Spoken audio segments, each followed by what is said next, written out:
Hai semua, ketemu lagi sama aku Luna. Selamat datang di channel Ngomongin Uang. Di video kali ini aku mau bahas tentang satu logam yang istimewa banget, yaitu emas. Beberapa hari yang lalu harga emas baru aja mencapai rekor tertinggi sepanjang sejarah, yaitu 2.203 US dollar per troy ounce. Atau kalau dalam rupiah nih, sekitar 1.204.000 rupiah per gram. Gak berasa ya harga emas tembus 1 juta lagi.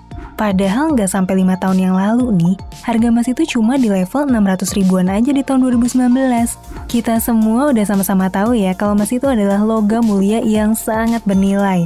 Harganya jauh lebih mahal daripada logam lain. Bahkan sejak zaman dulu udah dipakai nih sebagai mata uang global yang dipakai sama hampir semua kerajaan kuno di dunia.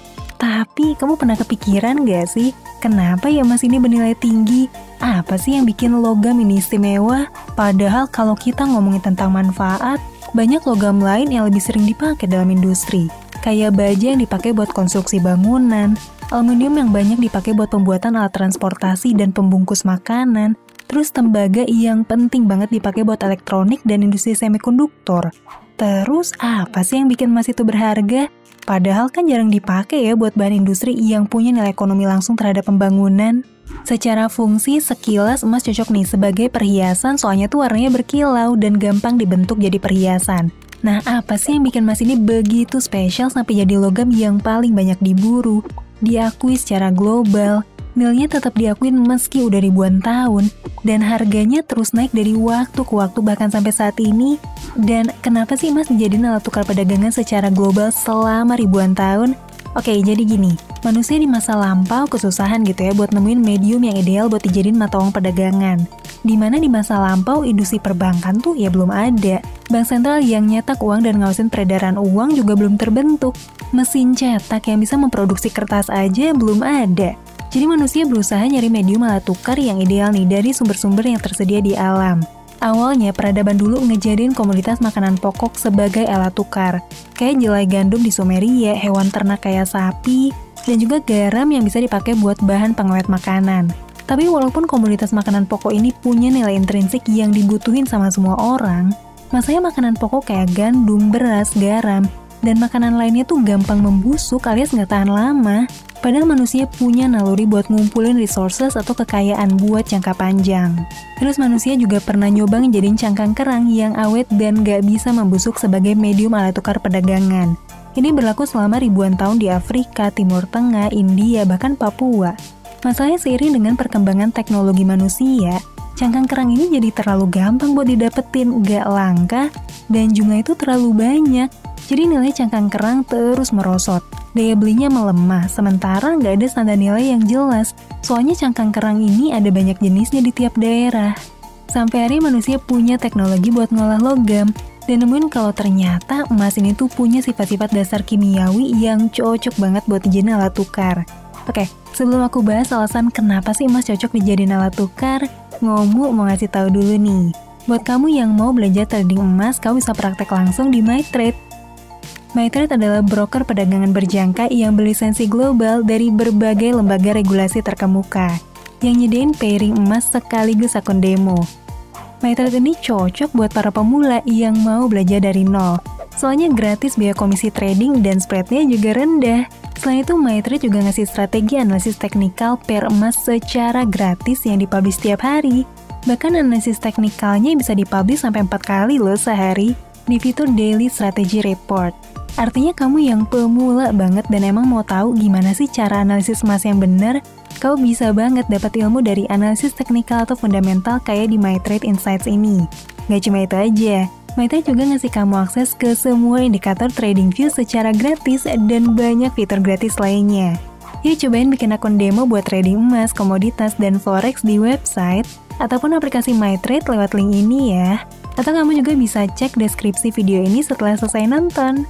Oke, sekarang kita lanjut bahas kenapa sih emas cocok dijadiin alat tukar. Yang pertama, emas ini nggak gampang bereaksi secara kimia, alias nggak bisa berkarat dan nggak bisa membusuk juga. Beda nih sama besi atau logam lain yang banyak dipakai di industri yang gampang berkarat, teroksidasi, atau bereaksi secara kimia. Emas ini awet banget sampai puluhan, ratusan, bahkan ribuan tahun sekalipun. Bentuk emas ya gitu-gitu aja.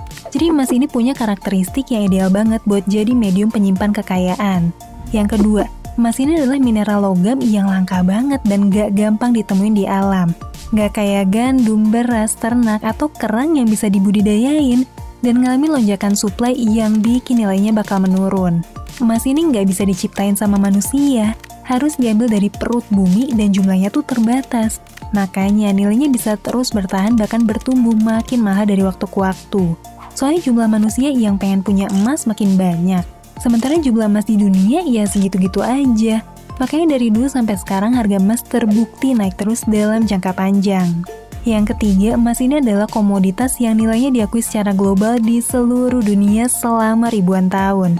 Hal ini didukung sama sifat dasar emas yang gampang banget dilebur, dibentuk, dan dipecah-pecah. Jadi mata uang logam emas ini dijadiin identitas bangsa yang nunjukin kekuasaan kerajaan tertentu. Gak kayak komoditas lain yang mungkin dianggap berharga di satu daerah nih, tapi nggak begitu populer di daerah lain. Emas ini punya pengakuan yang luas banget. Dimulai sejak era Kerajaan Lydia sekitar 2700 tahun yang lalu, Kerajaan Romawi di pesisir Laut Mediterania, Kesultanan Khilafah di Timur Tengah, era kerajaan di Cina, sampai era pelayaran penjelajah Eropa ke benua Amerika. Emas ini selalu jadi simbol kekayaan dan harta karun yang diburu sejak dulu, bahkan sampai era modern saat ini.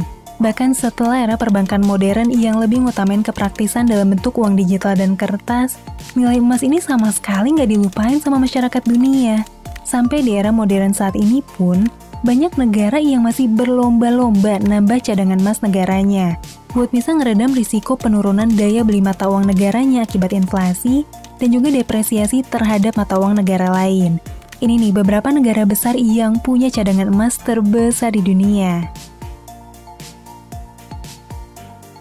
Nah, menariknya di era modern saat ini, emas tuh tetap punya peran penting dalam dunia ekonomi, khususnya sebagai komoditas pelindung nilai dan juga aset kelas yang terpercaya sebagai bentuk diversifikasi investasi.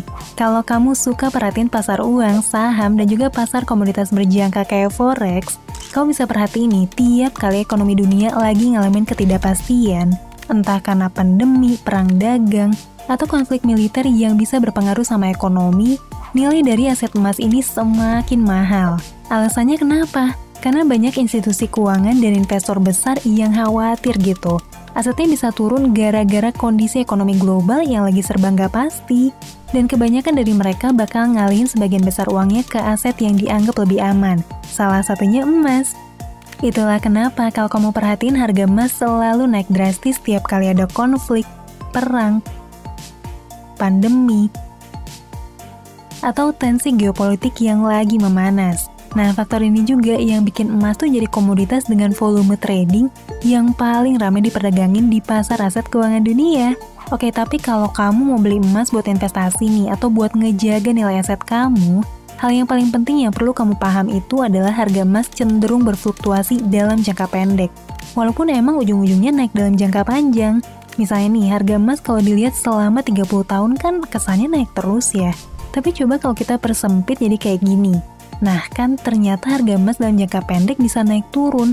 Bahkan ada saat ketika harganya tuh cenderung jalan di tempat selama beberapa tahun. Makanya kalau kamu mau beli emas, pastiin kamu emang berencana mau nyimpen emasnya dalam jangka panjang. Minimal 4-5 tahun. Soalnya kalau baru nyimpen 1 tahun atau bahkan beberapa bulan, terus kamu tuh butuh cairin lagi emasnya nih. Harga jual kamu bisa jadi di bawah harga beli kamu. Apalagi komoditas emas ini cenderung punya spread harga yang cukup lebar ya. Jadi pas kamu beli emasnya, selisih harganya cukup jauh nih dari harga jual di hari yang sama. Oke deh, segitu aja video kali ini. Semoga nambah pengetahuan dan wawasan kamu tentang sejarah emas. Entah itu sebagai komoditas, sebagai mata uang, sebagai aset pelindung nilai, dan bahkan sebagai aset derivatif yang diperdagangin di pasar berjangka. Sampai ketemu lagi di video selanjutnya. Tetap di channel Ngomongin Uang, karena ngomongin uang gak ada habisnya.